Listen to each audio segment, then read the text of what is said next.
Friend, શિયાળો હોય અને અલગ અલગ જાતના દાણા મળે, જેમ કે તુવેરના દાણા, વટાણા, લીલા ચણા, તો આપણે બધાની રેસીપી જોઈ ચૂક્યા છે.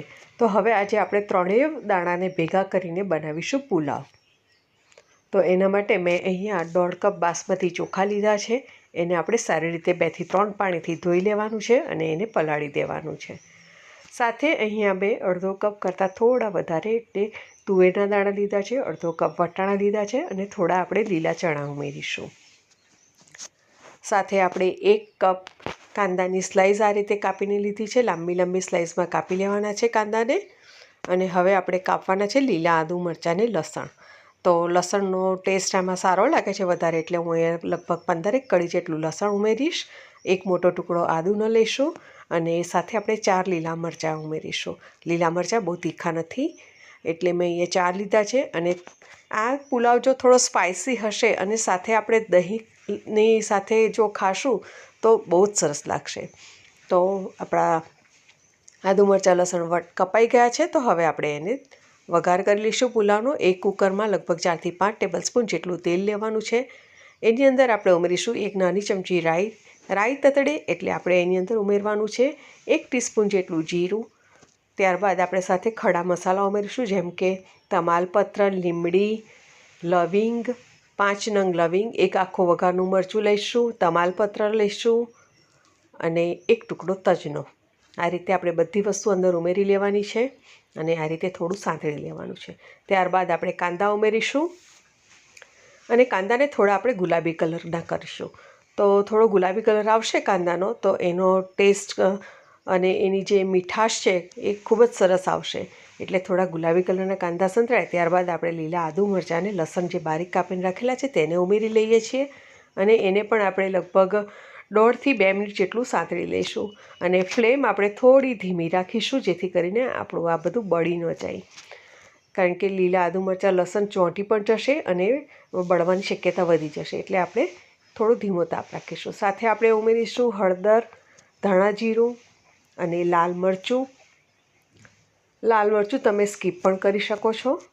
તમે તમારા ટેસ્ટ પ્રમાણે, તીખાશ તો તમે તમારા ટેસ્ટ પ્રમાણે જ ઉમેરવાની હોય છે. એટલે એમાં તમને જે પ્રમાણે વધારે જોઈએ, ઓછું જોઈએ એ પ્રમાણે કરી શકો છો. કલર ખૂબ જ સરસ લાલ લાલ આવી ગયો છે, કેમ કે લાલ કાશ્મીરી મરચું લીધું છે એટલા માટે. બધું સરસ સાંતળી લેવાનું છે 1 થી 1.5 મિનિટ માટે. અને સંતળાશે એટલે એની સુગંધ ખૂબ જ સરસ આવશે અને તેલ પણ એકદમ સરસ છૂટું પડવા લાગશે. તો આપણે સંતળાઈ ગયું છે 1.5 મિનિટ સુધી.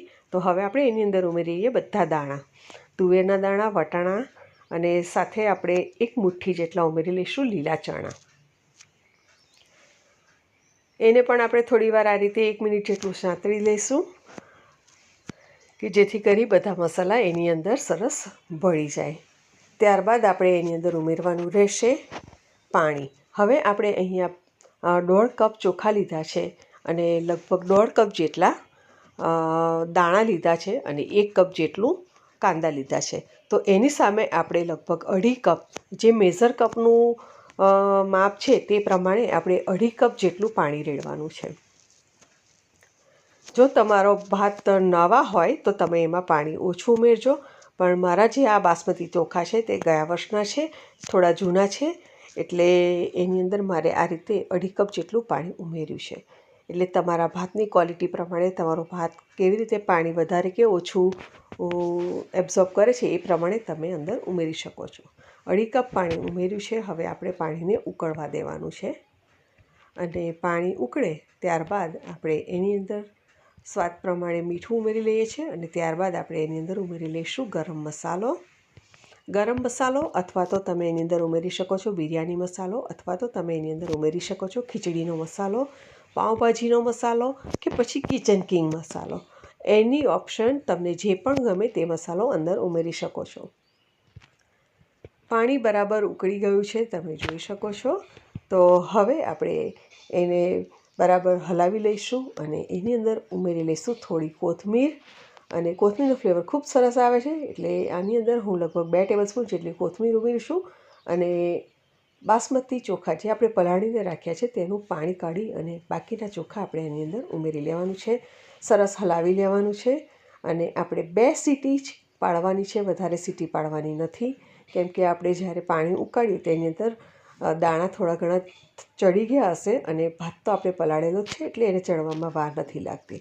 વધારે સીટી પડશે તો લોંદો થવાની શક્યતા વધી જશે, નીચે ચોંટશે. તો હવે આ રીતે પાણી ખદબદ થવા લાગે એટલે આપણે કુકરને બંધ કરી દઈશું અને 2 સીટી પડે ત્યાં સુધી આપણે એને થવા દઈશું.